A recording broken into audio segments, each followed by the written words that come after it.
Hi, this is Greg with Engaging Teacher.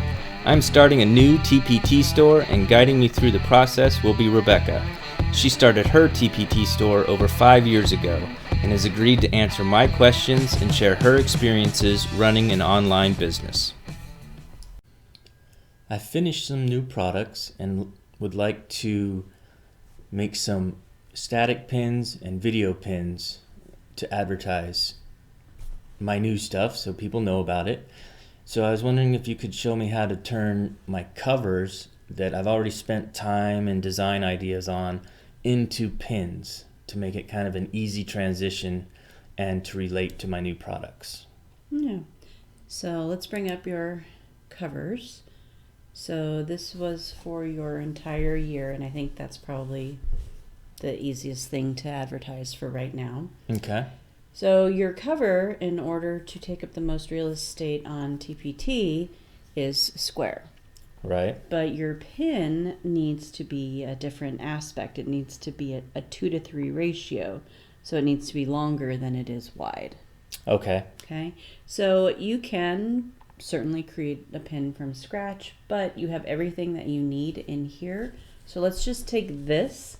We've saved it as a separate file so that now you can kind of play around in here and then not damage your cover. Gotcha. Okay. Because that would really stink to go through all that and then your cover's not. Accidentally change something. And then you need to go back to it and it's not there. Yeah. All right. So I'm just going to take this and I'm going to go to Design up at the top ribbon and then Slide Size. And I want to do a custom slide size. I have no idea the exact inches that you should use. I just use 10 by 15 because it's easy for me to calculate. Right. And it works. Ratio. Yep, it works. Other people do different dimensions. It's whatever works well for you. Okay. And then I always choose Ensure Fit because that makes sure that it fits inside the size that you make it to. All right. All right. So now it fits, but we need to move some pieces around. So the first thing is, if you click in here, you can kind of see what your different pieces are, what's individual, what's actually grouped together. Okay. So I might move all of your wording up to the top and your logo up to the top, and then maybe move your little design elements and then your information about your product down to the bottom, and then maybe we can fill the middle. Okay, so we're creating a gap in the middle to add something else. Yep. Okay. You can certainly take all of these pieces and drag them down one at a time. And if you're going to resize things, that might make sense. But if you're going to keep things the same size, I would just highlight. So I just went down to the corner and I drug my mouse. I right-clicked and I drug it up. And now I've highlighted all of this stuff that's on the bottom. Okay. And I can see that with the boxes around it. And then if I just hit Control-G on my keyboard, and I have no idea what it would be on a Mac, sorry. Okay. Now I've made it all one You've group. grouped it. Yep. All right. And so now I can just group that and drag it to the bottom and easy peasy. Okay. Now if I want to make it separate, I just highlight it again, right click, and then I can hit ungroup if I want as well. Okay. Same thing for your wording. The only thing is, let's see. Yep, lets me do all of it together. So there, now we have a nice blank spot in the middle where you can do a couple of different things. Okay. If you have a picture of your product in action, that's a great thing to do. And then you might even want to get rid of some of your little dudes down here, depending on how big the picture is. Or if you can maybe get a picture of it from your PowerPoint that you made it on, you can save it as an image and then insert it into here. Okay. So what would you like to do? Well, let's take it from one of the actual lessons. Okay. So we just went to your lesson, and then, let's see, we found one of the images that we liked. And then all you do is you just click on the page. Let's say it was this one, for example. You do File, and then Save As, and you save it as an image, a JPEG. Okay. And then when you do that, you can save all slides, which would save every slide in that PowerPoint as an image, or you can just do one. Okay. Okay, so we did that, and we picked one that we liked, and let's bring it over, and we're going to insert that image into here. Now, you can see it's too big, so we're going to need to resize it. I'm just going to grab onto the corner and drag it in. Because it's a picture, so it's all going to move as one. Okay. And then I like to kind of tilt them a little bit. All right. Just to give it a little bit of interest. And then you can see that it is in front of your little pictures here. So the first thing I'm going to do is I'm going to ungroup that because I'm probably going to wind up moving some of these around. Since you have a little guy here, you probably don't want him competing with the other guys, but we'll see. Okay. Now, because it's in the front, I want to send it to the back behind your little people. So I'm going to come up to the top ribbon, and I want to be in the picture format because now I'm messing with the pictures. Okay.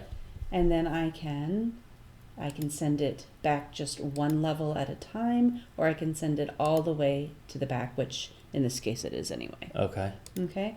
Now when I come out here, I can see that this guy might be in the way, this guy might be in the way. And so maybe I'll just want to keep those two. Okay. Because it keeps the essence of your cover, but then it's not competing with this one. Gotcha.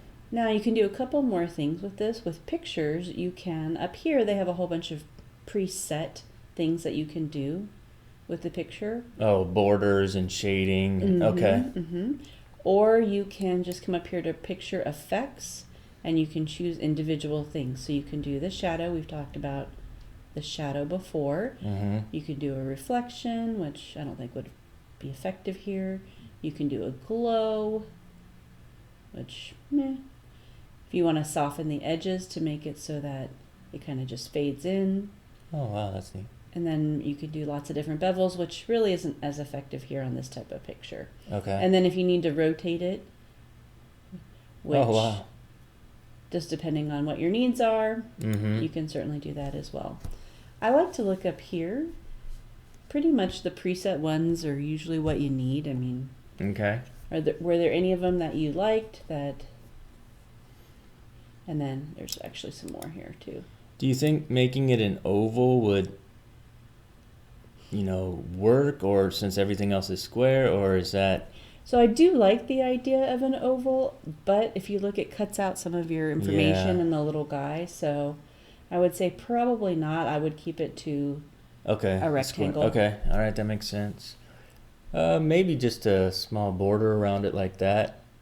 Oh, shadow's nice. Like the shadow? Yeah, I like that. Yeah, and honestly, this is what you do. You just go through and you kind of click on everything until you go, that's what I like. Okay. Yeah. Yeah, because it gives it kind of some depth. And all right. And do you still like where all of the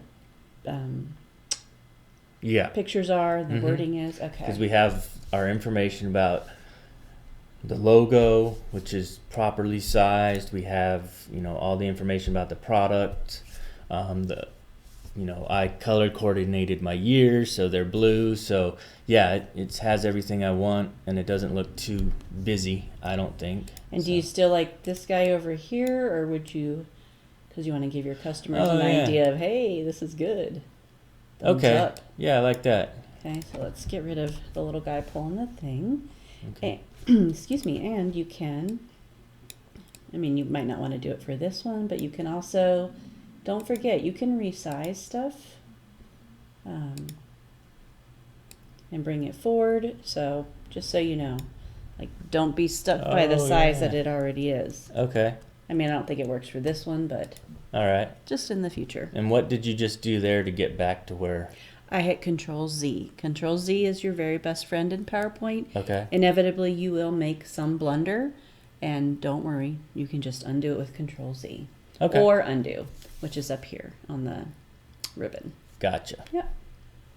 I think I like it like that. Like that. All right. So now you're ready to go.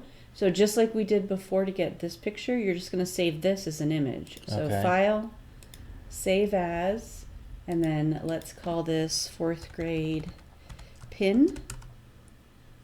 Static. And then we want to hit this drop down and save it as a JPEG. All right. And then you just want this one. Gotcha.